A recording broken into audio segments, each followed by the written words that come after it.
कैसे हो दोस्तों। मिडिल ईस्ट को लेकर इस वक्त कई खबरें सामने आ रही है। एक एक खबरों के बारे में दोस्तों बात करूंगा, वीडियो में बने रहिएगा। फलस्तीन के राष्ट्रपति शांति को लेकर क्या कह रहे हैं उस पर भी बात करेंगे।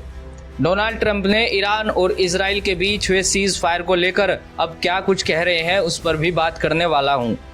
लेकिन फिलहाल दोस्तों इस वक्त की सबसे बड़ी खबर सामने जो निकल कर आ रही है, खबर यह है कि हमास और आईडीएफ सैनिकों के बीच एक मुठभेड़ में इजराइल के 7 सैनिक मारे गए हैं। खबरें दोस्तों ऐसी आ रही हैं कि हमास के लोगों ने खान यूनिस में इजराइल के एक सैन्य वाहन में बम फिट कर दिया, जिसके कारण आगजनी हो गई और उसमें 7 आईडीएफ जवानों के मारे जाने की खबर सामने है। हालांकि खबरें उड़ती उड़ती आ रही थी, लेकिन इस वक्त ये इजराइल की ओर से ही कंफर्म हो गई है कि हमारे 7 आईडीएफ सैनिक मारे गए हैं। दोस्तों हमास और आईडीएफ का 36 का आंकड़ा है। बीते कुछ दिन पहले भी लगातार हमास आईडीएफ पर हमले कर रहा था और इधर इजराइल सेना भी हमास को निशाना बना रही थी। हमास ने कई आईडीएफ सैनिकों को भी बंदी बनाया हुआ था, लेकिन हमास और इजराइल के बीच हुए सीज फायर के दौरान बंदी बनाए लोगों को रिहा भी किया गया था। लेकिन फिलहाल इस वक्त जो सबसे बड़ी खबर सामने निकल कर आ रही है, हमास द्वारा इजराइल के 7 सैनिकों के मारे जाने की खबर इस वक्त चर्चा का विषय बनी हुई है। दोस्तों ईरान और इजराइल के बीच इस वक्त जो कुछ चल रहा है, 12 दिनों की जंग के बाद सीज फायर हो चुका है। अब इस पर ईरान क्या करने वाला है? सीज फायर तो हो गया है, लेकिन ईरान इस पर क्या प्रतिक्रियाएं दे रहा है उस पर भी बात करेंगे। लेकिन मैं आपको दोस्तों फलस्तीन के राष्ट्रपति क्या कुछ कह रहे हैं उसके बारे में आपको बताने की कोशिश करूंगा। आप अपनी स्क्रीन पर देख सकते हैं कि फलस्तीन के राष्ट्रपति क्या कह रहे हैं। फलस्तीनी राष्ट्रपति महमूद अब्बास ने बुधवार को कहा कि वह इजराइल के साथ व्यापक शांति समझौते पर पहुंचने के लिए अमेरिकी राष्ट्रपति डोनाल्ड ट्रंप के साथ पूरी तरह से बात करने के लिए तैयार है। एक रिपोर्ट के अनुसार अमेरिकी राष्ट्रपति को लिखे पत्र में अब्बास ने इजराइल और ईरान के बीच युद्ध विराम तक पहुंचने में ट्रंप के सफल प्रयास के लिए अपनी गहरी कृतज्ञता और प्रशंसा व्यक्त की। आधिकारिक समाचार एजेंसी वफा ने बताया, अब्बास ने ईरान और इजराइल के बीच युद्ध विराम को दुनिया को परेशान करने वाले संकटों को कम करने के लिए एक आवश्यक और महत्वपूर्ण कदम बताया। दोस्तों फलस्तीन के राष्ट्रपति डोनाल्ड ट्रंप ने ईरान और इजराइल के बीच सीज फायर जो किया है, सीज फायर का ऐलान जो किया है, उसको लेकर एक महत्वपूर्ण कदम बता रहे हैं और कह रहे हैं कि हम फलस्तीन की शांति, गाजा की शांति के लिए बीच में डोनाल्ड ट्रंप को लेकर इजराइल से बात करने के लिए तैयार है।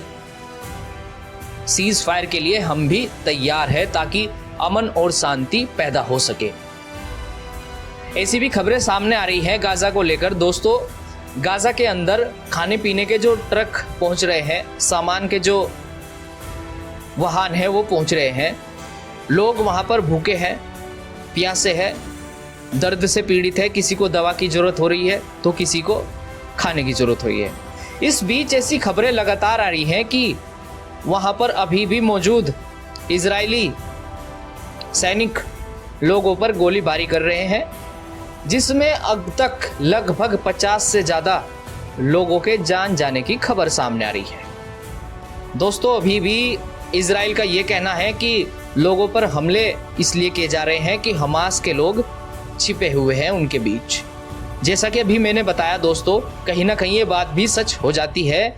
जिस तरह से हमास और इजराइल सैनिकों के बीच एक मुठभेड़ में इजरायली 7 सैनिक मारे गए, हो सकता है ऐसा भी कि गाजा के बीच छिपे हमास के लोग ऐसा कर रहे हो। लेकिन दोस्तों मैं कहना चाहूँगा, जब सहायता पहुँच रही है, सहायता मांगने वाले लोग सहायता मांग रहे हैं, उसके बावजूद भी उन पर गोलीबारी होने की खबरें सामने आ रही है, जिसमें 50 से ज़्यादा लोग अपनी जान गंवा चुके हैं।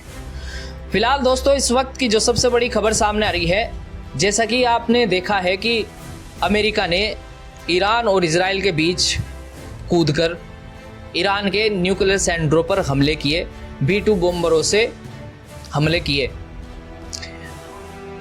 अमेरिका का ये कहना था कि हमने ईरान के बड़े बड़े जो ये 3 न्यूक्लियर सेंटर थे उनको तबाह कर दिया, उनको ख़त्म कर दिया और उसकी खुशियां मना रहे थे।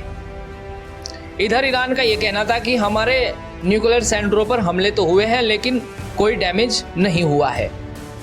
लेकिन फिलहाल इस वक्त जो खबर सामने आ रही है, खबर ये है कि ईरान ने भी इस बात की पुष्टि कर ली है कि हाँ, हमारे न्यूक्लियर सेंटरों पर हमले हुए हैं और नुकसान भी हुआ है। अब दोस्तों देखना यह है कि क्या ईरान फिर से इन न्यूक्लियर सेंटरों के लिए काम करेगा, परमाणु के लिए काम करेगा, या फिर से अमेरिका इस बात के लिए ईरान को चेताएगा कि तुम ये जो परमाणु सेंटर चला रहे हो, परमाणु बनाने की कोशिश कर रहे हो, इसको खत्म कर दो। अमेरिका का ये भी कहना है कि सीज फायर तो हुआ है लेकिन अभी भी ईरान की ओर हम प्रेशर बनाए हुए हैं। दोस्तों, क्या वाकई ईरान फिर से परमाणु पर काम करेगा, या अमेरिका अगर ईरान परमाणु के लिए काम करता है उसको फिर से चेताएगा? आप इस पर अपनी क्या राय रखते हैं कमेंट्स बॉक्स में मुझे बताइएगा। फिलहाल दोस्तों दूसरी खबर की ओर लेकर चलता हूं। डोनाल्ड ट्रंप कह रहे हैं कि ईरान और इजराइल के बीच जो सीज फायर हुआ है, सीज फायर से पहले 12 दिनों की इस जंग में ईरान के अंदर भी काफ़ी नुकसान हुआ, इजराइल के अंदर भी काफ़ी नुकसान हुआ। अब इस नुकसान की भरपाई करने के लिए दोनों को कठोर प्रयास करने होंगे।